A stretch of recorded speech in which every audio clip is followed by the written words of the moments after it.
Students, today I am going to explain you all subject science of class 7. Chapter number 5. The name of the chapter is acids, base and salts. Okay तो हम इस chapter में acid, base और salt पढ़ेंगे। जैसे कि आपने पहले की क्लासेस में ये चीज़ें पढ़ी हुई हैं कि हमारे अगल बगल जो भी चीज़ें होती हैं वो सब मतलब जितने भी सब्सटेंस होते हैं वो हमारे डेली लाइफ में क्या होते हैं, यूज़ होते हैं और वो सभी क्या कहलाते हैं, मैटर कहलाते हैं।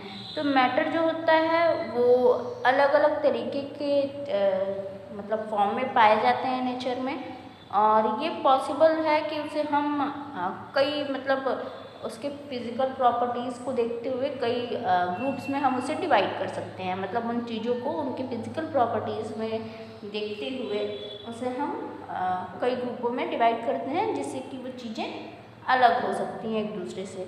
ठीक है, तो जो सब्सटेंस होते हैं वो उनके मतलब वो कई ग्रुप में डिवाइड होते हैं। वो कैसे, हम उनके कुछ मतलब नेचर पे देखते हैं, उनके नेचर्स को देखते हैं कि वो स्वीट हैं, सॉल्ट हैं, सॉर हैं या फिर बिटर हैं। उनके मतलब टेस्ट के अकॉर्डिंग हम उनको देखते हैं, फिर उसके बाद हम क्या करते हैं, उसे अलग अलग ग्रुप्स में डिवाइड कर देते हैं।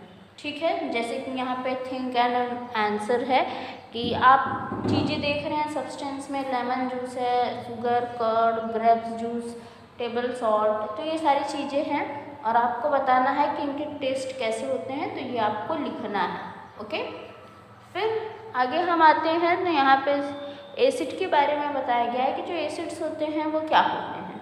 तो जो एसिड्स होते हैं वो आप जानते हैं कि ये टेस्ट में खट्टे होते हैं, जैसे कि कर्ड में, लेमन में, जूस में, ऑरेंज जूस, विनेगर में, इन सब में पाए जाते हैं। इनमें क्या होता है, एसिड होता है, जिसकी वजह से ये हमें खट्टे मतलब स्वाद में आते हैं। कहने का मतलब है कि जो चीज़ें खट्टे होते हैं स्वाद में, उसे हम एसिड कहते हैं। एसिड शब्द लैटिन वर्ड एसर से मिला हुआ है, जिसका मतलब होता है खट्टा। तो अलग अलग सब्सटेंस जो होते हैं, मतलब अलग अलग चीज़ों में अलग अलग तरीके की एसिड्स हमें मतलब देखने को मिलती हैं, स्वाद में मिलती हैं। ये सब क्या होती हैं, जनरली क्या होती हैं, एसिड जो होती हैं वो कंपाउंड्स होती हैं, मतलब वो दो चीज़ से मिलकर बनी होती हैं। मतलब एक जो एलिमेंट्स होता है वो एनिमल्स जो है सॉरी एलिमेंट्स जो होते हैं मिल के वो एसिड बनाते हैं। ठीक है, तो इस तरीके से हाइड्रोजन एलिमेंट्स को अगर देखा जाए तो कुछ मॉलिक्यूल्स हाइड्रोक्लोरिक एसिड जो है मतलब मिल के बनाते हैं, जिसे HCl हाइड्रोजन का एलिमेंट है और यहाँ Cl मतलब क्लोरीन का भी एलिमेंट है। मतलब दो एलिमेंट मिलके एक HCl का निर्माण करती हैं, जो कि एक क्या है, एक एसिड है। ठीक है, तो इस तरीके से यहाँ पे दिखाया भी गया है कि किस तरीके से जो एसिड है, कोई भी सब्सटेंस कोई बनाता है, अगर वो हाइड्रोजन है, हाइड्रोजन आयन है प्लस उस पर है, तो वो क्या होता है, जब पानी में घुलता है तो क्या बनता है, वो चीज़ यहाँ दिखाई गई है कि हाइड्रोक्लोरिक अगर वाटर के साथ ऐड होता है तो वो H अलग और Cl अलग देता है, मतलब H प्लस और Cl माइनस देता है। सेकेंड में सल्फ्यूरिक एसिड H2SO4, अगर ये वाटर से कांटेक्ट करता है तो हमें 2 H आयन मिलता है, मतलब प्लस आयन प्लस मिलता है, और SO4 ट्वाइस माइनस मिलता है।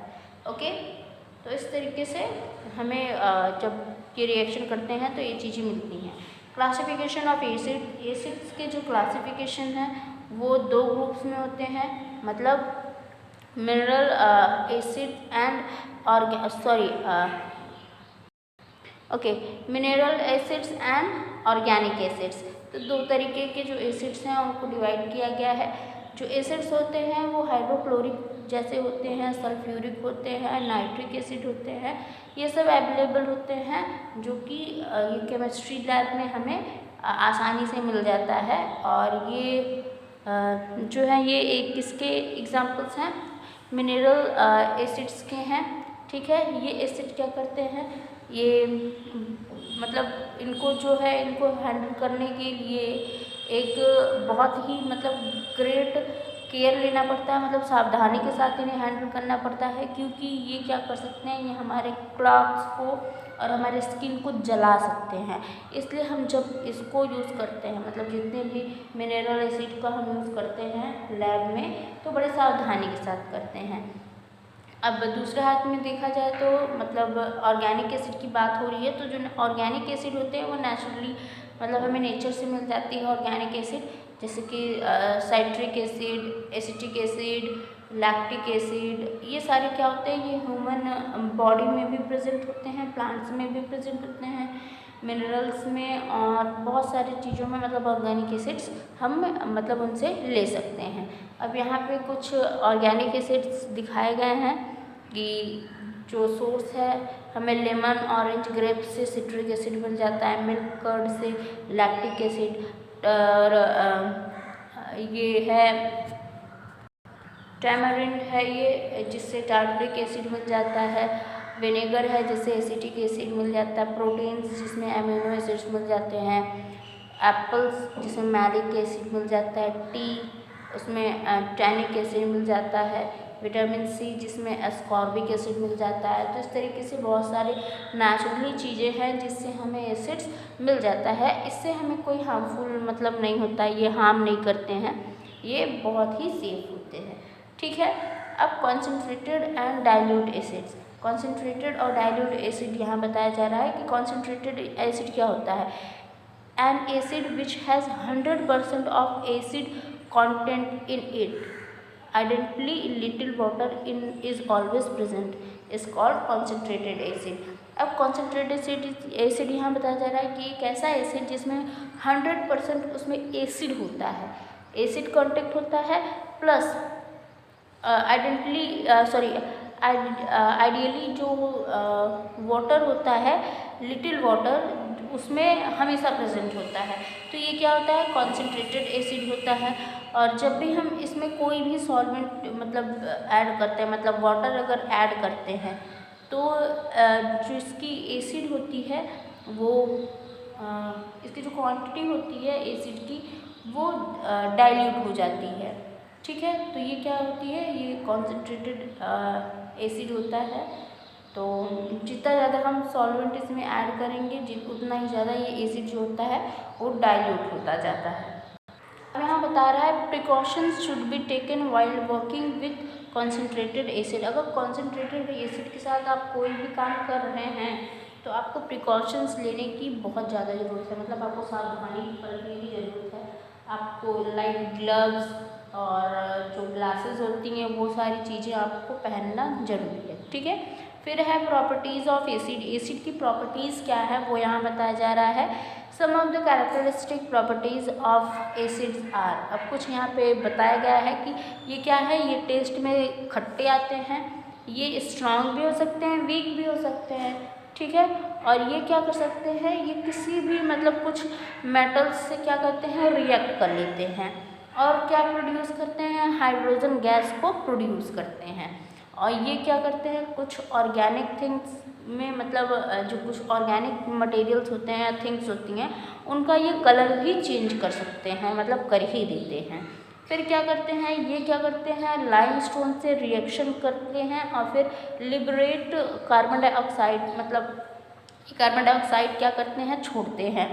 फिर उसके बाद यहाँ पे बता रहा है कि ये बेस के साथ भी रिएक्ट करते हैं और वाटर और सॉल्ट भी प्रोड्यूस करते हैं, मतलब रिएक्ट करने के बाद कुछ न कुछ चीज़ें बनती हैं, तो ये वाटर और सॉल्ट बनाती हैं। ठीक है, अब यूजेस ऑफ एसिड्स। एसिड्स के कुछ यूज़ हैं जो कि यहाँ पे दिखाया गया है और बताया भी गया है कि जो एसिड्स होते हैं वो किस तरीके से यूज़ में आते हैं। सल्फ्यूरिक एसिड की बात हो रही है, तो जो सल्फ्यूरिक एसिड होती है वो नॉर्मली इन्वर्टर्स, बैटरीज और ये कार की जो इन्वर्टर बैटरीज होती हैं इनमें यूज़ होती हैं, मतलब इनमें भरी जाती है। और बेसिकली इसे फर्टिलाइज़र बनाने में भी यूज़ किया जाता है। और जैसे कि यहाँ में एग्जाम्पल्स भी दिए गए हैं, सुपर फास्फेट, अमोनियम सल्फेट और भी बहुत सारी चीज़ें हैं जो कि मतलब बहुत सारी एसिड्स हैं जो कि यूज़ में आती है।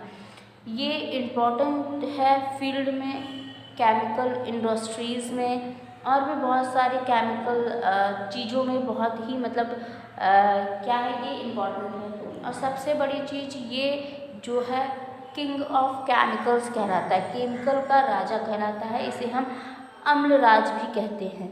ठीक है, अम्लराज मतलब कि ये एसिडों का राजा है। ठीक है, फिर अब बात आती है नाइट्रिक एसिड। नाइट्रिक एसिड जो यूज़ होती है वो कोई जैसे कि TNT यूज़ बनती है, ट्राई नाइट्रो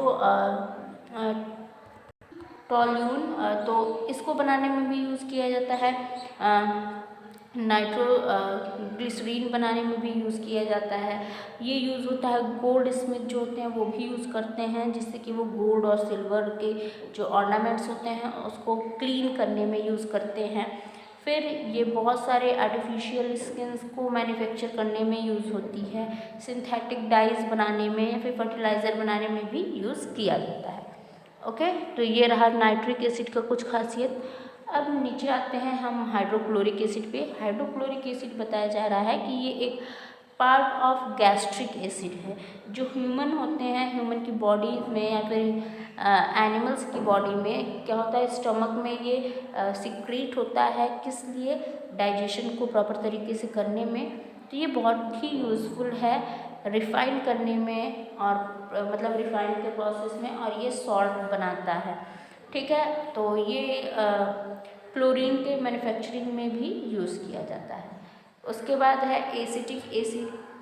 अब एसिटिक एसिड के बारे में यहाँ बताया जा रहा है कि जो विनेगर है वो किचन में यूज़ होता है। ओके, ये क्या है, एक विनेगर जो है इसमें लिक्विड कंटेंट होता है जो कि 3 से 6% होता है, जिसमें कि एसिटिक एसिड होता है। ठीक है, मतलब एक विनेगर जो होता है जो हमारे किचन में होता है उसमें 3 से 6% क्या होता है, एसिटिक एसिड होता है। उसमें होता है तो वो लिक्विड फॉर्म में है पूरा, है ना, तो वो उसमें एसिटिक एसिड 3 से 6% होता है। आप जानते हैं इसे किस में यूज़ किया जाता है, हमारे फूड प्रिपरेशन जैसे कि पिकल्स वगैरह हो गए, अचार। जब आप देखते हैं अचार को सिरके में डाल देते हैं तो वो अलग तरीके का एक फूड आइटम बन जाता है जिसे आप लोग खाते भी हैं, है ना। तो इस तरीके से ये यूज़ किया जाता है। फिर इसके बाद ये कई क्लीनिंग एजेंट में भी यूज़ होता है। कुछ प्रोडक्ट्स ऐसे होते हैं जिसको ये क्लीन करने में यूज़ होता है, जैसे कि विंडोज़ हो गया, फ्लोर्स हो गया, अटेंसिल्स हो गए। ये सारी चीज़ें क्या करती हैं, ये मतलब एसिटिक एसिड का यूज़ होता है जिससे कि ये चीज़ें साफ़ की जाती हैं। ये क्या करता है, ये बहुत सारे वुड वर्क भी मतलब कारपेट वगैरह को भी उसमें से क्या करता है, गंदगी निकालने में हेल्पफुल होता है। ठीक है, फिर इसके बाद कार्बोनिक एसिड की बात आती है। कार्बोनिक एसिड क्या होता है, ये एक तरीके का एसिड है जो कि सॉफ्ट ड्रिंक्स बनाने में यूज़ की जाती है। सॉफ्ट ड्रिंक मतलब जैसे कि बहुत सारे ड्रिंक्स हैं जो कि जैसे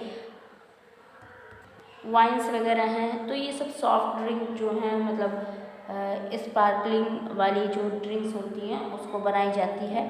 और इसमें क्या होता है, कार्बोनिक एसिड होता है, तो उससे क्या होता है, जो मतलब वो ड्रिंक सॉफ्ट होता है। तो जो कार्बोनिक एसिड होता है वो यूजली दो फॉर्म्स में मतलब पाई जाती हैं, दो तरीके की मतलब सॉल्ट में। तो वो क्या होता है, कार्बोनेट्स होता है और एक होता है बाइकार्बोनेट्स। ओके, नेक्स्ट है बेसिस। अब बेस के बारे में, बेस को हिंदी में क्या बोलते हैं, क्षार बोलते हैं। ठीक है, तो बेसिस में क्या बताया जा रहा है कि ये थोड़ी सोपी टाइप का फील देता है, टेस्ट में कड़वा थोड़ा सा होता है, तो ये न्यूट्रलाइज होता है, मतलब इसमें कोई चार्ज नहीं होता है। ठीक है, तो ये कॉमनली यूज़ किया जाता है दो पर्पसेस के लिए, to remove grease and dirt, तो मतलब दो चीज़ को इसको निकालने के लिए यूज़ किया जाता है। और ये न्यूट्रलाइज होता है, मतलब इसमें कोई भी एसिड नहीं, मतलब कि इसमें कोई चार्ज नहीं होता है, इसलिए बहुत ज़्यादा इफ़ेक्टिव नहीं है जैसा कि एसिड इफ़ेक्टिव है। तो इसलिए ये क्या है, ये बेस है। यहाँ पे बेस के बारे में बताया जा रहा है। और ये क्या है, कंपोनेंट्स हैं, मतलब कंपाउंड्स हैं। ये भी जो बेस हैं ये भी कंपाउंड्स हैं जिसमें ऑक्सीजन और ऑक्सीजन के अलावा मतलब हाइड्रोजन भी होता है। तो ये दोनों चीज़ होते हैं, इनमें हाइड्रोजन और ऑक्सीजन होते हैं।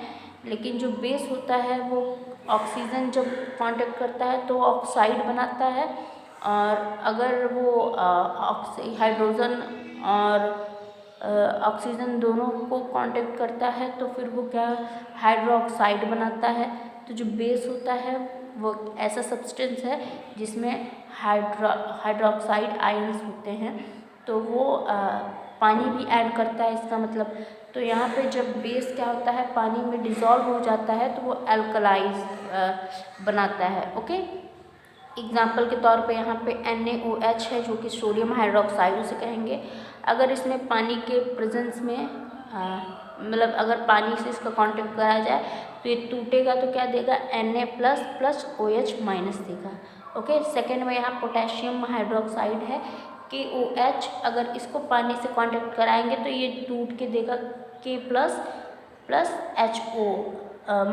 ओके, यहाँ पे कुछ प्रॉपर्टीज़ बताई गई हैं बेस की कि ये क्या होती है, कड़वी होती हैं, सोपी मतलब चिकनी टाइप की सोप, जैसे सोप होता है वैसे इसका टच होता है। ये क्या करता है, रेड लिटमस पेपर को ब्लू कर देता है। इसका जो कैरेक्टरिस्टिक होता है मतलब इसका कैरेक्टर बताया जा रहा है कि ये मतलब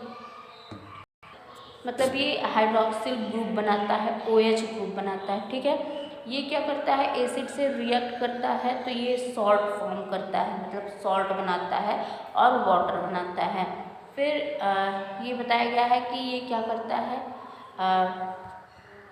ये भी स्किन को मतलब बैड कर सकती है, तो इसलिए इसे हमें हाथ से नहीं छूना चाहिए। ठीक है, फिर यूजेस ऑफ बेस, यहाँ पे बेस के क्या यूजेस हैं वो चीज़ यहाँ बताई गई है। तो जो बेस में पहला कैल्शियम हाइड्रोक्साइड लिया गया है। जो कैल्शियम हाइड्रोक्साइड है ये इसे स्लैग्ड लाइम भी इसे कहते हैं। ये यूज़ किया जाता है न्यूट्रल मतलब एसिड जो होता है वाटर में उसको क्या करता है, न्यूट्रलाइज करता है, मतलब उसमें चार्ज क्या करता है, ख़त्म करता है। और फिर क्या करता है, ब्लीच के मैन्युफैक्चरिंग में, ब्लीच जो पाउडर होता है उसके बनाने में यूज़ किया जाता है। बहुत सारे एसिड जो होते हैं उसको मतलब एक तरीके का मटेरियल बनाया जाता है एसिड बर्न के लिए। ठीक है, मतलब बहुत सारे ऐसे ट्रेसिंग मटेरियल बनाए जाते हैं जो कि एसिड बर्न को रोक सके। ठीक है, कुछ एंटीडोट्स बनाए जाते हैं जिससे कि फूड पॉइजनिंग हो और ये रोक सके। इस तरीके से बहुत सारे फंजीसाइड्स भी बनाए जाते हैं। और वाइट क्रॉस बनाया जाता है, मतलब एक तरीके का मिक्सचर जो होता है वो वाइट क्रॉस वाला उसमें ये मिक्स होता है।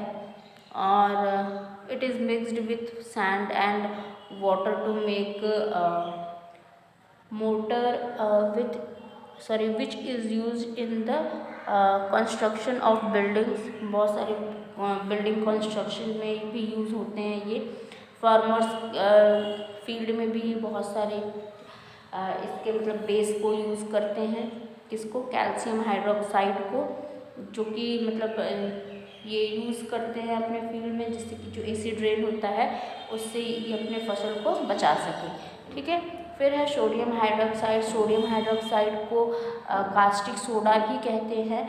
ये सोप वगैरह बनाने में यूज़ होता है और पेट्रोलियम रिफाइनिंग में भी यूज़ होता है, मेडिसिन बनाने में, पेपर, पल्प, बहुत सारी चीज़ों को बनाने में ये यूज़ होता है। ये रेयॉन को भी बनाने मतलब रेयॉन जो बनता है उसको भी बनाने में काफ़ी यूज़फुल होता है। नेक्स्ट है यहाँ पे पोटेशियम हाइड्रोक्साइड। पोटेशियम हाइड्रोक्साइड जो है ये स्ट्रॉन्ग एल्कीन केमिकल है जो कि पैलेट्स और फ्लैग्स में क्या होते हैं, प्रेजेंट होते हैं। और ये पोटेशियम हाइड्रेट के नाम से भी जाने जाते हैं या फिर कास्टिक पोटास के नाम से भी जाने जाते हैं। ये केमिकल क्या होती है, कॉमनली क्या होता है, diagnosis and treatment of fungal infection. ये जो पोटास होता है इसको फंगल इन्फेक्शन जो होता है उसके ट्रीटमेंट में ये यूज़ होता है, जो कि हमारे स्किन, हेयर या नेल्स में होते हैं। ओके, हमारे स्किन, हेयर, नेल्स में जो फंगस इन्फेक्शन होते हैं उसके ट्रीटमेंट में ये पोटास जो है यूज़ होता है। फिर उसके बाद है मैग्नीशियम हाइड्रोक्साइड। मैग्नीशियम हाइड्रोक्साइड जो है वो बहुत ही यूज़फुल ये भी होता है। ये क्या करता है, तो ये काफ़ी यूज़फुल होता है। ये हमारे मुंह से अगर मतलब वैसे तो मुंह से हमारे ये जाता है, लेकिन इसके कुछ साइड इफ़ेक्ट्स हैं। मतलब अगर ये हमारे बॉडी के अंदर जाता है तो कुछ साइड इफ़ेक्ट्स होते हैं, जैसे पेट का खराब होना या फिर उसका दर्द होना, वॉमिटिंग होना, तो ये सारी चीज़ें देखी जा सकती हैं।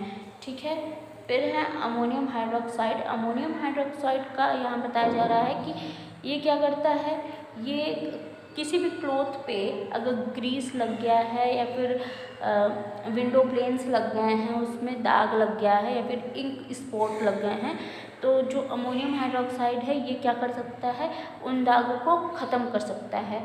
और ये काफ़ी मतलब जो कॉस्मेटिक इंडस्ट्रीज़ हैं उसमें काफ़ी यूज़फुल हैं। तो इसका बहुत ही बड़ा यूज़ जो है वो इसमें है। और उससे भी बड़ा यूज़ ये क्या है, जो अमोनिया है ये फर्टिलाइज़र के रूप में यूज़ किया जा सकता है। ओके, फिर उसके बाद है यहाँ पे how can we identify an acid from a base. हम कैसे एक एसिड को बेस से आइडेंटिफाई कर सकते हैं। तो हमें पहले से ही पता है कि जो एसिड होता है वो क्या होता है, खट्टा होता है, जबकि बेस क्या होता है, कड़वा होता है। लेकिन सब मतलब बहुत सारे सब्सटेंस हैं वो जो है वो कभी कभी उसको मतलब पता नहीं कर पाते हैं कि वो एसिडिक है या फिर बेसिक है। तो अब यहाँ पे क्वेश्चन क्रिएट होता है कि क्या सब्सटेंस, किसी भी सब्सटेंस को हम बिना टेस्ट किए उसे समझ सकते हैं कि वो उसका नेचर क्या है। तो इसलिए हम कुछ टेस्ट करते हैं कि उससे पता चल सके कि हमें वो चीज़ एसिड है या फिर बेस है। तो उसके लिए हम एक चीज़ यूज़ करते हैं जिसे इंडिकेटर कहते हैं। तो इंडिकेटर हमें ये बताता है कि वो क्या है, एसिड है या बेस है। तो इसके बारे में हम आगे पढ़ेंगे। तो अब हम इंडिकेटर के बारे में पढ़ेंगे। इंडिकेटर एक स्पेशल तरीके का सब्सटेंस है जो कि यूज़ किया जाता है कि हम पता कर सकें कि चीज़ एसिडिक है या फिर बेसिक है। तो इस सब्सटेंस को पता करने के लिए हम किसका यूज़ करते हैं, इंडिकेटर का। तो इंडिकेटर क्या करता है, चेंज कर देता है कलर। जब भी हम उसमें कोई सोल्यूशन ऐड करते हैं तो वो एसिडिक है या बेसिक है, ये चीज़ इंडिकेटर बता देता है कि वो नेचर में किस तरीके का है। तो बहुत सारे इंडिकेटर हैं, जैसे कि टर्मरिक हो गया, लिटिमस हो गया, चाइना रोज पेटल हो गए। ये सारी क्या है, नेचुरल इंडिकेटर हैं। और अगर हम सिंथेटिक इंडिकेटर देखें तो जो हमारा हैंड मतलब सॉरी ये फेनोप्थलीन है, मिथाइल ऑरेंज है, ये सारी चीज़ें क्या है, सिंथेटिक इंडिकेटर हैं। अब यहाँ पे लिटिमस की बात आती है। लिटिमस क्या होता है, एक most commonly use natural indicator is litmus. Litmus एक नेचुरल इंडिकेटर है जो कि बहुत ही कॉमन है, जो कि क्या करता है, हमें किससे मिलता है, लाइकेन से मिलता है। और ये क्या करता है, जो है मतलब ये इसको डिस्टिल वाटर से कांटेक्ट करेंगे तो ये पर्पल कलर देता है। और जब हम इसे एसिडिक सॉल्यूशन में टच कराते हैं तो ये रेड टर्न में टर्न हो जाता है। और जब हम इसे बेसिक सॉल्यूशन में मतलब बेस में डालते हैं तो ये ब्लू कलर का हो जाता है। तो ये जो है क्या करता है, ये किसी भी सॉल्यूशन को देखकर आप पता कर लेंगे। अगर इसको डाल देंगे तो ये एक तरीके का स्ट्रिप होता है, मतलब एक पेपर होता है जिसे लिटिमस पेपर कहते हैं। ये आपको जनरली अवेलेबल हो सकता है, रेड ब्लू लिटिमस पेपर, मतलब रेड कलर और ब्लू कलर का लिटिमस पेपर आपको मिल सकता है। ओके, अब यहाँ पर टर्मरिक इंडिकेटर के बारे में बता रहा है कि अगर आपके पास टर्मरिक इंडिकेटर है, मतलब नेचुरल इंडिकेटर की बात हो रही है, तो टर्मरिक इंडिकेटर अगर होता है तो वो क्या करता है, जो टर्मरिक इंडिकेटर है वो नेचुरल इंडिकेटर है, ये क्या करता है, ये ब्राइट येलो कलर का एक तरीके का डाई ऑप्टेन, मतलब डाई एक तरीके का होता है जो कि पाउडर के रूप में होता है, प्लांट से हमें मिलता है, तो ये एक इंडिकेटर के रूप में हम यूज़ करते हैं। ये क्या करता है, ये कलर चेंज कर देता है येलो से रेड, अगर इसके कांटेक्ट में कोई भी बेस आता है, मतलब ये बेस में जैसे ही टच होता है वैसे ही अपना कलर चेंज कर देता है। और अगर ये इसके कांटेक्ट में कोई भी एसिड आता है तो ये न्यूट्रल सब्सटेंस रहता है, मतलब ये इसका कोई चेंजेस इसमें नहीं होता, ये नॉर्मल वैसा ही रहता है। ठीक है, मतलब ये सिर्फ और सिर्फ बेस के साथ ही कांटेक्ट करता है। उसके बाद चाइना रोज़ की बात आती है, तो चाइना रोज़ एक फ्लावर है जिसका पेटल जो है वो एक न्यूट्रल इंडिकेटर होता है, सॉरी एक नेचुरल इंडिकेटर होता है, न्यूट्रल तो ये बाद में देगा ना जब इसमें ऐड करेंगे हम। तो ये क्या करता है, एक तरीके का गर्म पानी में अगर चाइना रोज़ आप डालेंगे एक बीकर में, तो कुछ मिनट बाद क्या होता है, इसके सारे कलर उसी में आ जाते हैं, मतलब इसको एक हल्का सा कलर रहता है। और जैसे ही इसका हम कांटेक्ट किसी भी एसिडिक सोल्यूशन से कराते हैं वैसे ही इसका कलर क्या हो जाता है, डार्क पिंक हो जाता है, और बेस से अगर इसका कांटेक्ट कराएंगे तो हमें ग्रीन कलर का ये सोल्यूशन देगा।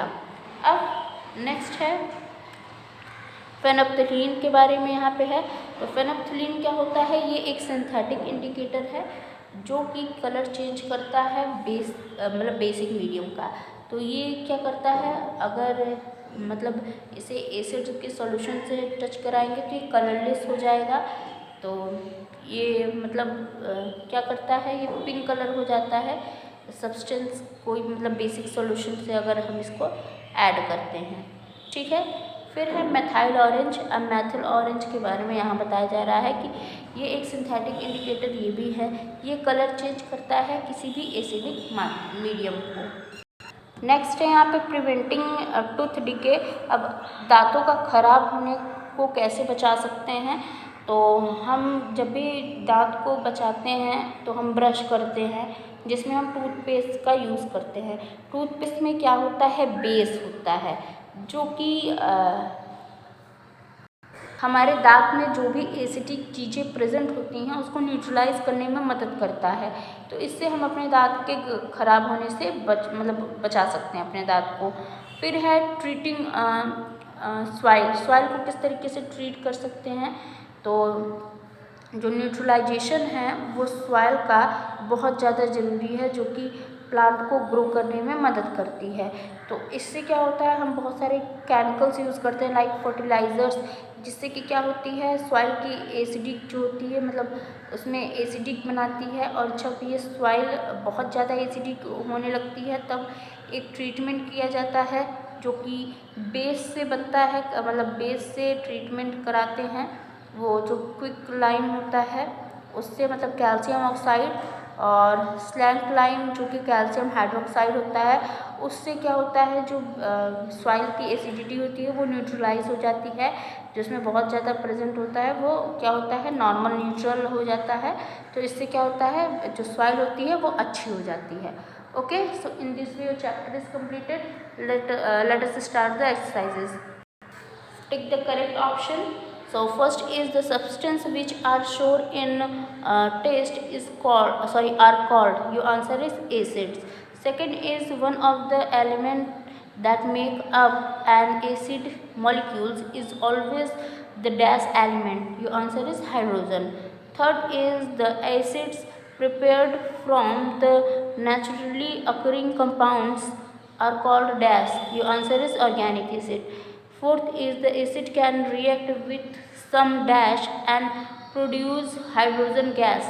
Your answer is metals. Fifth is calcium hydroxide is also known as dash. Your answer is slag lime. Okay. Now filling the blanks. Okay, first acids cause a reaction with dash that liberates carbon dioxide. Your answer is limestone. Dash is very useful and refining process of salt. Your answer is hydrochloric acid. Third is sodium hydroxide is also known as dash. Your answer is caustic soda. Fourth is magnesium hydroxide is utilized on a short term basis basis to manage dash. Your answer is constipation. Okay, now fifth is the most commonly used natural indicator is dash. Your answer is litmus.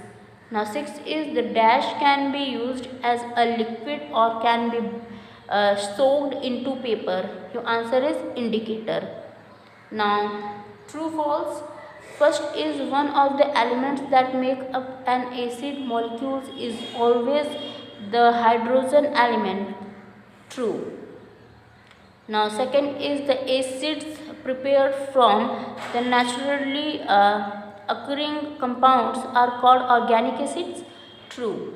Third is acids cause a reaction with limestone that liberates carbon dioxide. Your answer is true. Fourth is calcium hydroxide is utilized on a short term basis to manage constipation. Okay, it is false.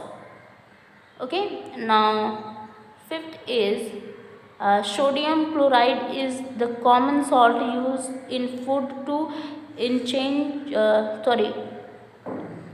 enhance taste. Your answer is true. Now, sixth is turmeric is a flower whose petals can be used as a natural indicator. False. Now, match the following. Okay, so first is sulfuric acid, it will match in D. Second is hydrochloric acid, it will match in E. Third is calcium hydroxide, it will match in F. Fourth is magnesium hydroxide, it will match in G. Fifth is natural indicator, it will match in B. Sixth is sodium carbonate, it will match in C. Seventh is neutralization, it will match in A. Okay, so in this way your chapter is completed. You will get all the answers of the questions as your homework. So that's all for today. Thank you so much.